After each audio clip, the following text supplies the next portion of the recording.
हरिः ॐ अम्बे अम्बिकें बालिके नमानयति कश्चन सस्त्यशवकाः सुभद्रिकाङ्गां बिलवासिनीम् रत्नैकल्पितमासनं हिमजलै स्नानं च दिव्याम्बरम् नानारत्नविभूषितं मृगमदामोदाङ्कितं चन्दनम् जाति चम्पकबिल्वपत्ररचितं पुष्पं च धूपं तथा दीपं देवदयानिधे पशुपते हृत्कल्पितं गृह्यताम् या देवी सर्वभूतेषु मातृरूपेण संस्थिता नमस्तस्यै नमस्तस्यै नमस्तस्यै नमो नमः।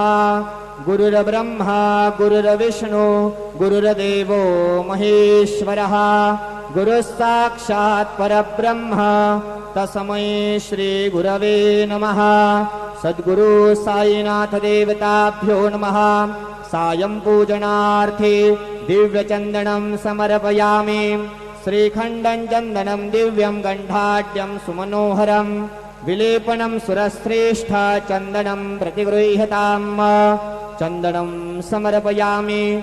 चन्दनस्य उपरि अक्षरान् समर्पयामि। हरिद्रां कुङ्कुमसौभाग्यद्रव्याणि समर्पयामि।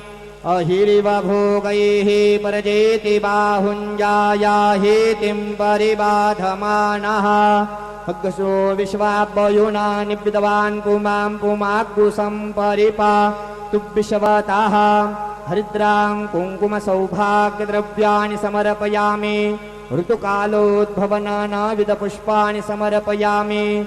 सुमाल्याधीनि सुगन्धीनि मालत्यादीनि वै प्रभो मया ऋतानि पूजार्थं पुष्पाणि प्रतिगृह्यताम्।